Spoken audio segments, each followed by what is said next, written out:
আসসালামু আলাইকুম everyone, welcome back to my channel Mahima cooking house.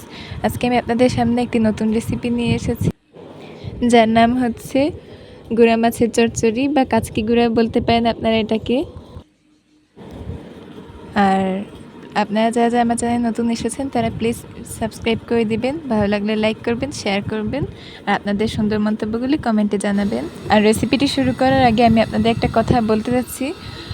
আমাদের আরেকটি চ্যানেল আছে যেটার মধ্যে বিভিন্ন ধরনের ইসলামিক দিক নির্দেশনা, ইসলামিকভাবে কীভাবে জীবন পরিচালনা করতে, এভাবে অনেক ধরনের ভিডিও ছাড়া আছে ওই চ্যানেলের মধ্যে। আপনারা প্লিজ ওই চ্যানেলটিতে সাবস্ক্রাইব করে দেবেন। এটা কিন্তু আমাদের একটি চ্যানেল, সেই চ্যানেলের লিঙ্ক আমার ডেসক্রিপশন বক্সে আপনারা পেয়ে যাবেন। নাম হচ্ছে গিয়ে ইসলামের আলো।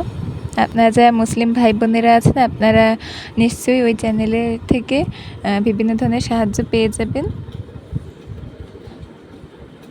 আর চলুন আর দেরি না করে আমরা রেসিপিটা দেখে আসি কিভাবে তৈরি করতে হয় এই গুঁড়া মাছের ভাজি রেসিপিটি। প্রথমে আমি এখানে রেসিপিটি যেহেতু আমি ফ্রাই প্যানেই করছি, তাই আমি ফ্রাই প্যানে কিছুটা তেল দিয়ে দিয়েছি। এবার আমি এখানে পরিমাণ মতো পেঁয়াজ কুচি দিয়েছি আর কাঁচামরিচ ফালি দিয়েছি কয়েকটা।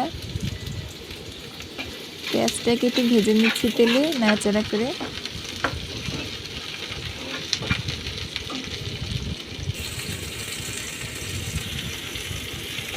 এবার এখানে আমি রসুন বাটা দিয়ে দিয়েছি হাফ চামচ পরিমাণ, লবণ দিয়েছি স্বাদ মতো। আপনারা লবণটা আপনাদের মতো করে দিয়ে নেবেন। আর সামান্য একটু পানি দিয়ে নিয়েছি মশলাটা যেন নিচে লেগে না যায়। আর হলুদ গুঁড়া দিয়েছি হাফ চামচ পরিমাণ, একটু নিচে নিচ্ছি হলুদ গুঁড়াটা দিয়ে।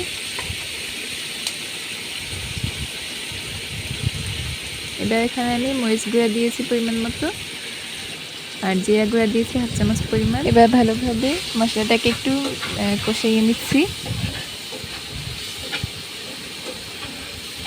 আর আমি কিন্তু আপনাদের সবসময় অল্প উপকরণে অল্প মশলায় যেভাবে কীভাবে করে তরকারি মানে বিভিন্ন ধরনের তরকারি বানাতে হয় সেইভাবে করে কিন্তু আমি আপনাদের দেখানোর চেষ্টা করি। এখন আমি এখানে আলু একদম পাতলা চিকন করে কুচিয়েছি, দেখতেই পাচ্ছেন আপনারা। সেই আলু কুচিটা আমি এখানে দিয়ে দিয়েছি।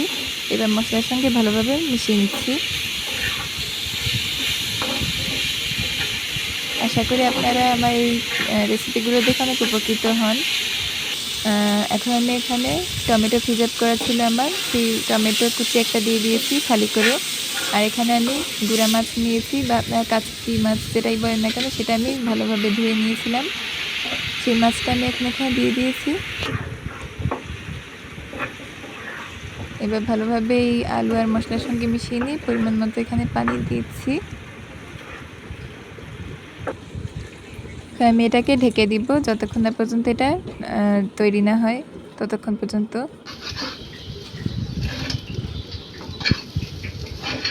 এই তো আমার এই মাছটা পানি টেনে গিয়ে প্রায় হয়ে এসেছে। এখন আমি এটাকে উঠিয়ে ফেলবো। এবার আমি এই গুঁড়া মাছের চচ্চড়িটা আমি এখন পরিবেশন করে নিচ্ছি। দেখুন কত সুন্দর হয়েছে দেখতে এটা, আর খেতেও কিন্তু অসম্ভব মজাদার। আপনারা প্লিজ একবার বাসায় এভাবে তৈরি করে দেখবেন। আর আমাদের এই আরেকটা যে চ্যানেলের কথা আমি বলেছিলাম প্রথমে, সেই চ্যানেলের লিঙ্ক আমি কিন্তু ডিসক্রিপশন বক্সে দিয়ে দিব। আপনারা সেখান থেকে চাইলে চ্যানেলটা ঘুরে আসতে পারেন। আর প্লিজ যদি ভালো লেগে থাকে তাহলে সাবস্ক্রাইব করবেন। আর আমার এই ভিডিওটি যদি ভালো লেগে থাকে তাহলে প্লিজ চ্যানেলটি সাবস্ক্রাইব করে দিবেন, লাইক করবেন, শেয়ার করবেন বেশি বেশি আপনার বন্ধুবান্ধব ফ্রেন্ডস যারা আর কি অল্প খরচে রান্না করতে চান। আজকে আমি আপনাদের থেকে এখানে বিদায় নিচ্ছি, শেয়ার করতে পারবেন। সামনে নতুন একটি রেসিপি নিয়ে আসবো আপনাদের সামনে। ততক্ষণ পর্যন্ত সবাই ভালো থাকবেন, সুস্থ থাকবেন, সবাই সুন্দর থাকবেন। সবাইকে আসসালামু আলাইকুম, সবাইকে আল্লাহ হাফেজ।